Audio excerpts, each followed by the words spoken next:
un podcast de Cooperativa. Este es el podcast de Lo que queda del día, una presentación de cooperativapodcast.cl, otra forma de escuchar.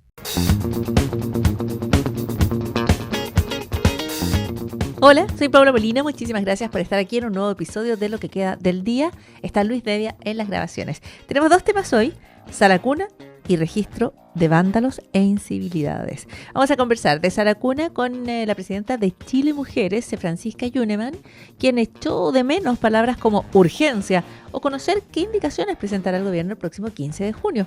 Ya hablamos con el alcalde de Renca, Claudio Castro, respecto a algunas tareas en las cuales los municipios tendrían que tener algún tipo de participación y que fueron anunciadas en la cuenta pública, como el programa Eriazo Cero o el registro de vándalos e incivilidades. Eso y algo más. Estamos de vuelta, revisamos parte de los anuncios dentro de esta primera cuenta pública del presidente José Antonio Kast, y tal como se esperaba, como de alguna manera había sido adelantado, se anuncia que se va a presentar una indicación por Sala Cuna. Se van a ingresar las indicaciones al proyecto de Sala Cuna Universal este próximo 15 de junio.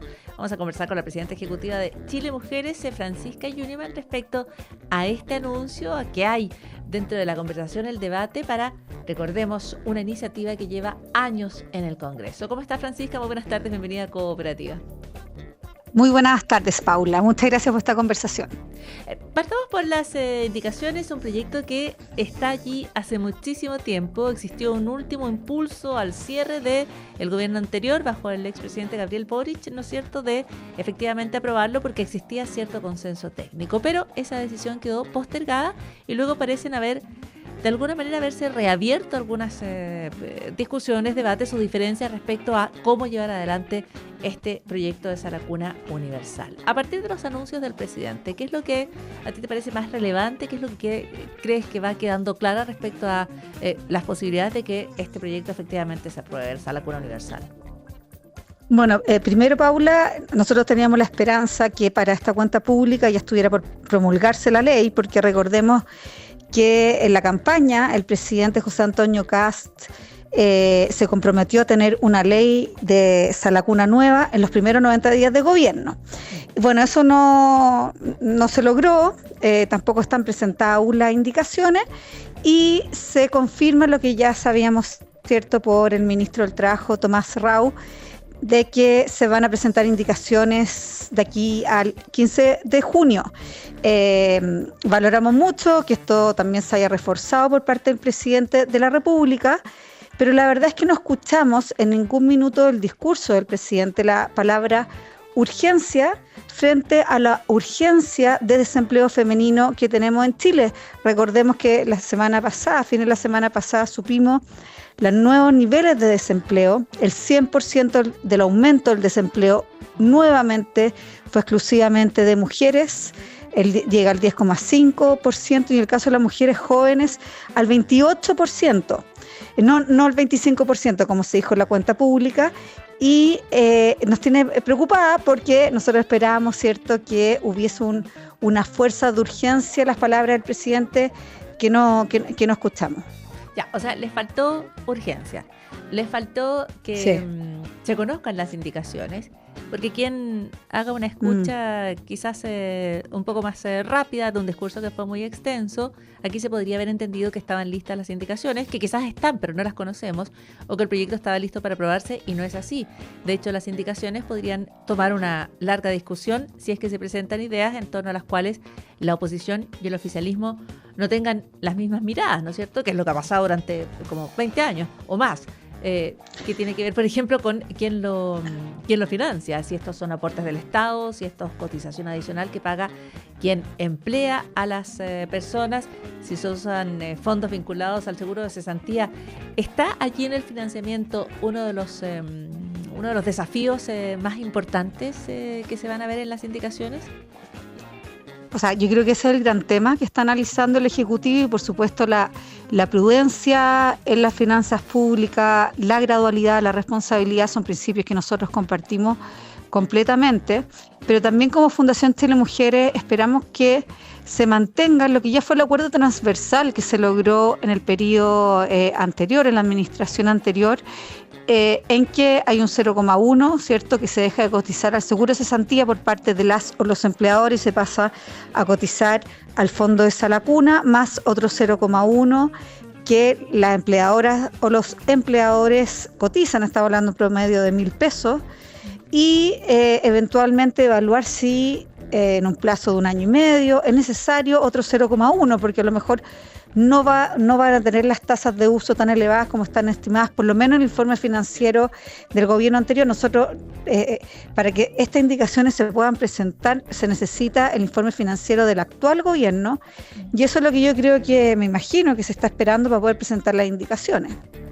Ahora, sobre ocupar un 0,1 del seguro de cesantía, esto también genera algunas diferencias, ¿no es cierto? Porque se pasaría de unos fondos que están de alguna manera destinados a abordar el desempleo para financiar una política pública distinta que sería Sala Cuna. ¿Crees que es ese el mejor camino o no es eso lo que va a pasar? No, eso ya hay acuerdo técnico con respecto a eso, y de hecho la administración anterior del presidente Gabriel Boric, parlamentarios de que son actualmente de oposición, hay un acuerdo transversal con respecto a eso, porque no es que se transfiera fondos del seguro de cesantía a Sala Cuna, no es que el seguro de cesantía pase a financiarse a la cuna, sino que los empleadores dejan de cotizar un 0,1 al seguro de cesantía y lo pasan a cotizar al fondo de Sala Cuna, porque el seguro de cesantía está financiado. Incluso la CUT apoya que se haga esta forma. A lo que nosotros nos tiene preocupada como Fundación Chile Mujeres es que finalmente se intente en esta indicación del Ejecutivo que los 0,3 puntos de cotización se saquen completo el seguro de cesantía, porque eso sería estirar demasiado el elástico, y claramente ahí ya estaríamos frente a otro tipo de discusión que se podría entrabar y hacer que esta discusión se eternice. Por eso, tenemos que pensar que indicaciones se han presentado muchas, solamente tenemos que pensar que esto es un proyecto de ley. Este proyecto de ley específico se está discutiendo desde el gobierno del presidente Sebastián Piñera. El presidente Gabriel Boric presentó 2 indicaciones sustitutivas, que es como presentar un nuevo proyecto de ley, pero que reforma el proyecto de ley que ya está en trámite. Entonces se respeta la tramitación y también se aprovecha esa tramitación, y luego hubieron unas terceras indicaciones sustitutivas, que son las que nosotros llamamos indicaciones fallidas, que no se pudieron presentar porque primero la Comisión de Educación del Senado no sesionó, y después, eso fue en enero, y en marzo la Comisión de Educación del Senado las tuvo por no presentar. Por lo tanto, que se presenten indicaciones no es que un proyecto se vaya a aprobar. El presidente Piñera presentó 2 proyectos de ley de Sala Cuna distintos y no logró aprobar Sala Cuna. Ahora, hay algo que, Paula, que tiene este gobierno que no lo tuvo ni el gobierno del presidente Piñera ni el gobierno del presidente Gabriel Boric, es que tiene una oposición dispuesta a aprobar el proyecto de ley de Sala Cuna. Recordemos que al presidente Piñera la oposición le rechazó la posibilidad y la idea de legislar el proyecto de ley de Sala Cuna. Luego el presidente Gabriel Boric no pudo discutir las últimas indicaciones, que acogía todo lo que la derecha le estaba pidiendo, y ahora sí el presidente José Antonio Kast tiene una posición dispuesta a aprobar el proyecto, pero hay que respetar también ciertos acuerdos que se han establecido en los gobiernos anteriores. No me refiero solamente al gobierno del presidente Gabriel Boric, sino también del presidente Sebastián Piñera. Ya, o sea, aquí lo distinto es la oposición. Digamos que hay una disposición a efectivamente aprobar. Que se hayan anunciado las indicaciones no significa que esté aprobado, ni mucho menos. Ni mucho menos. Ni mucho menos. ¿La dejó preocupada el anuncio del presidente? Porque además él habló de gradualidad, ¿no es cierto? Se habla de una iniciativa que se implementaría de manera gradual. ¿Les preocupa también el uso de ese término? No, nosotros no nos preocupa la gradualidad, siempre y cuando sea razonable y no sea en plazos muy extensos, pero nosotros creemos que la gradualidad es prudencia, no hay problema en que haya gradualidad. Y ese principio lo apoyamos, no tenemos ningún problema con la gradualidad, y también comprendemos que tampoco no hay ningún sector, ni organizaciones sociales, ni oficialismo, ni oposición, nadie que vaya a quedar completamente satisfecho, me imagino, con lo que va a salir, pero lo que sí es importante es que sea un buen proyecto que ayude al empleo de las mujeres, y lo que necesitamos es una señal muy clara de un proyecto de ley que se compromete de forma específica a apoyar el empleo de las mujeres, y ese proyecto es Salacuna. Ese es el proyecto de ley que hay que aprobar, Paula, porque podría generar entre 15.000 y 150.000 empleos, según hemos calculado, y eso es algo que va en dirección concreta y directa a la empleabilidad, que es el problema que tenemos de una cesantía enorme. Una cesantía tremenda, histórica para las mujeres, la más alta en los últimos cinco años, que han sido años difíciles para recuperar, por ejemplo, lo perdido en la pandemia, para que las mujeres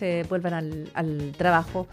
Francisca, en resumen, en una última pregunta, ¿las dejó tranquilas el anuncio del presidente, expectantes, con reservas? ¿Fue muy poco, fue muy débil, fue menos de lo que se esperaba? ¿Es una señal de esperanza? Lo que nosotros esperamos ahora es que hay una precisión y una bajada por parte del ministro del Trabajo, Tomás Rau, en que ya podamos saber realmente qué nivel de urgencia y de nosotros lo que se necesita ante este nivel de desempleo femenino. Ni siquiera es una urgencia, lo que nosotros necesitamos es discusión inmediata. Y tenemos que pensar también que el crédito tributario de las remuneraciones no es un subsidio al empleo, no es una ayuda a las nuevas contrataciones, no fomenta directamente el empleo de las mujeres, por lo tanto eso no lo consideramos nosotros como una herramienta de empleabilidad. Lo que consideramos como una herramienta de empleabilidad específica es el proyecto de ley de Salacuna, y vamos a esperar, me imagino, que el ministro va a hacer declaraciones y precisiones con respecto a lo que dijo el presidente, en que, insisto, no escuchamos la palabra urgencia en ninguna parte de su discurso, a pesar de la urgencia que tenemos en el desempleo femenino. Perfecto, la palabra que haría entonces ahora pendiente de parte del ministro del Trabajo, Tomás Rau. Francisca Yuneman, muchísimas gracias por la entrevista, las palabras con Cooperativa. Muy buenas tardes. Muchas gracias, Paula. La presidenta ejecutiva de Chile Mujeres en lo que queda del día. Regresa a casa con todo lo que queda del día en Cooperativa. ¿Buscas tranquilidad para ti y tu familia? Protégete en serio con Líder BCI. Corredores de seguros tienen lo que necesitas. Seguro de auto, complementarios de salud, viajes y hasta para tus mascotas. Hay una opción a tu medida. Descubre todas las coberturas en segurosliderbci.cl. Protege lo que más quieres y con Líder BCI ahorra en serio, ahorra todos los días. Te invitamos a escuchar los podcasts de Cooperativa porque ya nos estamos preparando para el Mundial. Conoce las historias escondidas de los campeonatos, momentos freaks, jugadas espectaculares, polémicas. Desde Uruguay 1930 hasta nuestros días, escucha Relatos Mundiales. Es una presentación de Cooperativa Deportes y los nuevos capítulos salen este 4 de junio. Los escuchas en Spotify y cooperativapodcast.cl. Estás escuchando el podcast de Lo que queda del día. Una presentación de cooperativapodcast.cl. Hubo no demasiadas menciones explícitas a los municipios dentro de esta cuenta pública, la primera del presidente José Antonio Kast, pero hay varios de los planes, de los proyectos que se plantearon que tocan a los municipios. Está el teléfono de Cooperativa, el alcalde de Renca, Claudio Castro, con quien vamos a comentar parte de lo que se ha conocido hoy en este discurso del presidente Castro. ¿Cómo está, alcalde Castro? Muy buenas tardes, bienvenido a Cooperativa. Hola, Paula, muy bien, muy buenas tardes. Bueno, yo conté 2 menciones a los municipios, una que tiene que ver con el programa de integridad que apunta a instalar sistemas de mayor integridad en los municipios y los servicios públicos, ¿no? Y el programa Eriazo Cero para la transformación de sitios abandonados en plazas, canchas, en sedes comunitarias. Hay muchas otras cosas que tocan a los municipios, pero me gustaría partir preguntándole por estas 2 menciones, alcalde, y su evaluación general respecto al discurso, lo que toca con las labores municipales. Bueno, mira, en términos generales yo diría que es un discurso que representa poca novedad, ¿no? Respecto de lo que nosotros veníamos escuchando primero al candidato José Antonio Kast y luego ya en estos primeros meses como presidente, ¿no? Hay yo diría 2 ideas fundamentales que se vuelven a instalar con mucha fuerza, que la dimensión económica tienen que ver con esta mega reforma que genera condiciones que en teoría activan la inversión, pero que existen, la verdad es que dudas importantes respecto de eso de parte de los organismos técnicos que han ido conociendo las medidas. Y en términos de seguridad, que tal vez había sido cierto el flanco más débil del gobierno, más bien volvemos a anuncios que tienen que ver con la dimensión simbólica de la seguridad, con esto que genera una idea o una sensación de orden pero que de nuevo, respecto de quienes trabajan más profundamente con seguridad, quedan dudas respecto de la efectividad que tienen las medidas que se han ido anunciando con que efectivamente nosotros podamos hacernos cargo de los elementos más profundos, ¿no?, que hay detrás de lo que explica la situación de inseguridad que nosotros vivimos. Entonces, en ese contexto, fíjate que nosotros los alcaldes y alcaldesas nos reunimos y de hecho tuvimos la posibilidad de llevarle nuestras aprensiones y nuestras inquietudes al presidente antes, ¿cierto? Desde La Moneda nos dividieron incluso entre los alcaldes oficialistas y los alcaldes de oposición.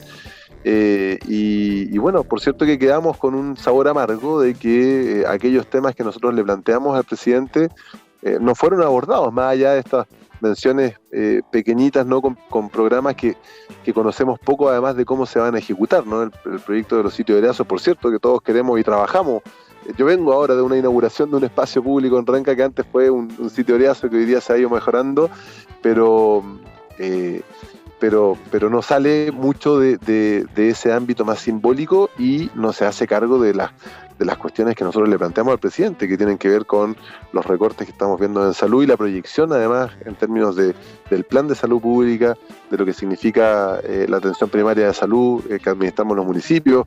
¿Para qué decir de la posibilidad de que se vean impactados los recursos municipales con los que atendemos a nuestra población a partir, por ejemplo, del anuncio de las contribuciones, que no fue profundizado, ni tampoco respecto de eventuales formas de reponer esos recursos en el mundo municipal, en lo que implica términos o la discusión de seguridad. Los alcaldes y alcaldesas durante, diría, casi los últimos 2 años del gobierno del presidente Boric, empujamos con mucha fuerza la ley de seguridad municipal, que precisamente es la que ofrece una red de instrumentos y herramientas para poder trabajar junto al gobierno central, junto a la fiscalía, junto a las policías, en enfrentar los delitos que vemos a nivel local. Ese reglamento de esa ley, que fue aprobada de forma muy transversal, fue retirado por el actual gobierno y estamos en la incertidumbre completa respecto de si es que el reglamento va a ser repuesto y por lo tanto nos va a permitir contar con esa ley para poder ejecutar nuestra tarea. Entonces, hay yo diría un sentimiento de frustración. Ya, ¿usted diría que no se tomó en cuenta nada de lo que plantearon los alcaldes de oposición? ¿En el discurso, por lo menos? ¿Hay alguna mención a algo? De oposición y de oficialismo, no, la verdad es que no, pero porque no se tocaron los temas tampoco, ¿no? Ya, el presidente no ni reafirmó ni nos dio puntos, ¿no?, que fueron los que nosotros llegamos a solicitarle. Claro, ahora, lo que sí dice es que se impulsó un ajuste fiscal sin tocar beneficios sociales. Eso lo afirmó el presidente dentro del discurso. Sí, pero por eso yo te digo que no es una novedad en términos de que volvemos a escuchar una promesa que se hizo en campaña, pero que nosotros podemos contar hoy día, ¿no?, con detalles, como los recortes que ya se han aprobado. Yo no estoy hablando de lo que se proyecta de ajustes para el presupuesto 2027, que se proyectan ajustes, ¿no?, ni tampoco de los efectos que va a tener la reforma tributaria si es que el gobierno la aprueba, que son evidentes. El presidente hoy día lo dijo, va a ser doloroso porque vamos a dejar de percibir ingresos fiscales, o sea, es un Estado más pequeño. Yo asumo que esas dos cosas van a traer nuevos recortes. Yo estoy hablando de recortes que a esta altura, ¿no?, un poquito más de 2 meses, de casi 3 meses del gobierno del presidente Kast, se han ejecutado. En Renca hemos visto cómo se han retirado proyectos de infraestructura de parte de la Subdere, hemos visto cómo se ha recortado recursos de la salud, de atención primaria de salud, hemos visto cómo se ha recortado los recursos de la educación pública, particularmente en infraestructura, y que nosotros la evaluación que tenemos es que no llegamos a fin de año, ¿no?, con los recursos que tenemos este año para la educación pública a través del Servicio Local de Educación. Es una realidad. Entonces, acá se plantea una realidad paralela, ¿no? Si nosotros avanzamos en recortar la recaudación del Estado, en algún momento tendremos un aumento en la inversión. Es una apuesta y el presidente está jugando todas sus cartas en esa apuesta. Y segundo, en el ámbito de la seguridad, elementos más bien simbólicos, ¿no? Yo estoy de acuerdo con un registro de vándalos, creo que eso está en la línea de lo simbólico, pero no se hace cargo de las situaciones profundas de seguridad. Se anunciaron barrios críticos, no hemos tenido información respecto de qué significa eso exactamente, o cómo lo vamos a articular. Yo asumo, tenemos barrios que tienen indicadores muy complejos en términos de seguridad en Renca. A esta altura no tengo ninguna información tampoco de si es que vamos a estar, cómo lo vamos a hacer. Entonces es difícil enumerar, ¿no?, cuestiones que en la práctica nosotros podemos recibir, insisto, como respuesta de situaciones que nosotros le planteamos al presidente. Por eso es que el mundo municipal, yo diría que está más bien frustrado respecto de la forma en que el presidente pudo haber abordado situaciones que nosotros le fuimos a presentar y que eran importantes. Ya, o sea, frustración desde el mundo municipal, no se tomó en cuenta parte de lo que presentaron ante el presidente, y usted dice, si lo entiendo bien, los recortes son reales y presentes y los anuncios son más a futuro y quizás menos específicos.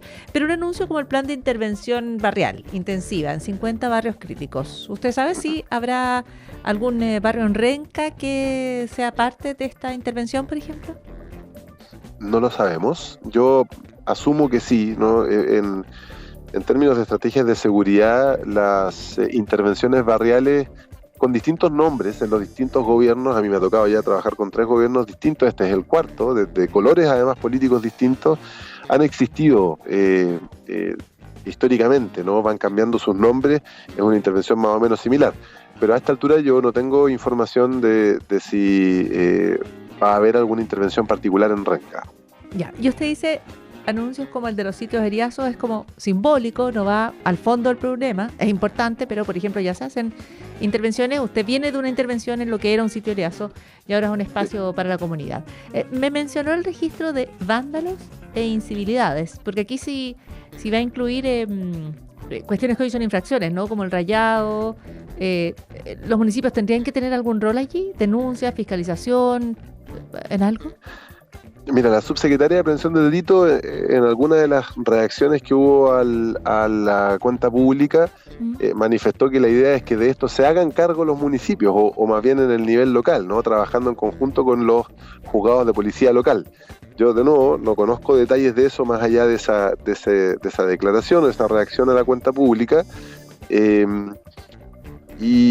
Y si bien es cierto, yo te decía, yo comparto, ¿no?, que enfrentar las sensibilidades es una tarea fundamental y que es importante que nosotros demos señales de que hay tolerancia cero a esas situaciones.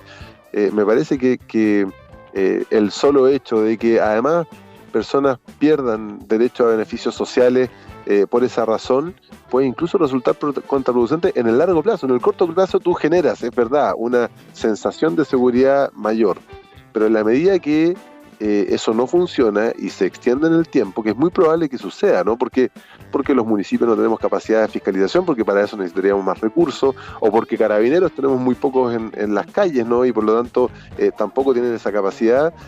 Lo que terminas teniendo en el largo plazo es más bien una profundización de la sensación de inseguridad y al mismo tiempo tienes una pérdida de la oportunidad de poder enfrentar esto en el largo plazo. A mí me hubiese gustado, Paula, una cuenta pública inicial, ¿no? Porque evidentemente no le vamos a pedir resultados al gobierno, a pesar de que hubo una promesa muy, muy ambiciosa en campaña de que los resultados venían desde el principio, pero llevan 3 meses, ¿no? Sin embargo, yo creo que la primera cuenta pública de un gobierno es el momento en que precisamente es la oportunidad de hacer convocatorias muy amplias para enfrentar problemas que son complejos. Los municipios llevamos esa propuesta para el presidente, ¿no? Que podamos fortalecer los gobiernos locales, que enfrentamos además las situaciones más complejas que vive nuestra población siempre. A mí me hubiese encantado poder embarcar al país nuevamente en un gran acuerdo para proteger a niños y niñas. Estamos teniendo un fracaso muy fuerte de la capacidad preventiva que tiene el Estado para niños y niñas que son vulnerados en sus derechos y que además, en términos, conectándolo con la emergencia de seguridad, hemos tenido un aumento de participación de niños en delitos.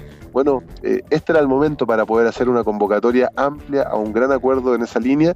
Yo creo que el presidente se queda en lo simbólico, ¿no? Y en una apuesta que la evidencia dice que no funciona siempre, al menos, ¿no? Si le damos incluso el beneficio de la duda, reducir impuestos para... Exacto, reducir impuestos para incentivar inversión no alcanza, y en seguridad mantenerse en la línea de lo simbólico y no enfrentar las causas profundas de seguridad tampoco es algo que genera beneficio en el largo plazo. Yo espero, y como siempre la disposición nuestra y de Renca particularmente, es colaborar con que el gobierno le vaya bien pero la cuenta pública no nos deja satisfechos. Ya, pues ahí está el resumen de las perspectivas respecto a la cuenta pública de parte del alcalde de Renca, Claudio Castro. Muchísimas gracias por los minutos con Cooperativa. Gracias, buenas noches. Buenas tardes, alcalde. Estás escuchando el podcast de Lo que queda del día, una presentación de cooperativapodcast.cl. ¿Y sabías qué? Un nuevo fármaco que actúa sobre un gen relacionado con el cáncer de páncreas está generando cautela y optimismo entre la comunidad médica y de investigación porque podría ofrecer una posible mejora para tratar uno de los cánceres más letales. La compañía que está a cargo de este nuevo fármaco, que se llama Revolution Medicines, publicará el domingo datos más detallados, pero hay muchísima expectativa. La píldora se llama Daraxonrasib y pertenece a una clase de fármacos que se conocen como inhibidores de RAS que actúan sobre un gen específico, el KRAS. Se han encontrado mutaciones en este gen en más del 90% de los pacientes que tienen el tipo más común de cáncer de páncreas y prácticamente la mitad de los pacientes con cáncer colorectal y en un 30% con las personas que tienen cáncer de pulmón de células no pequeñas. La tasa de sobrevivencia a 5 años para el cáncer de páncreas, que se detecta con dificultad de manera precoz y tiene un tratamiento difícil, es tan solo del 3%. Por lo tanto, este fármaco genera grandes expectativas, con cautela, pero algún tipo de esperanza. Durante muchísimos años, la ciencia ha considerado que KRAS era prácticamente imposible de tratar con medicamentos por su estructura, porque está dentro de la célula, este gen. Y eso dificultaba que un fármaco se pudiera unir a él y bloquearlo. Pero en 2013 descubrieron un pequeño bolsillo en la proteína KRAS. Y a partir de ese hallazgo están desarrollando los medicamentos que sean capaces de encajar en ese sitio. Así que este es un fármaco que está generando moderado optimismo, podría reducir el tamaño de los tumores, retrasar la progresión de la enfermedad y prolongar la vida de los pacientes. Eso es parte de las expectativas. Y también es parte de lo que queda del día. Aquí termina el podcast de Lo que queda del día. Lo escuchas en vivo de lunes a viernes desde las 5 de la tarde y todos los días en cooperativapodcast.cl.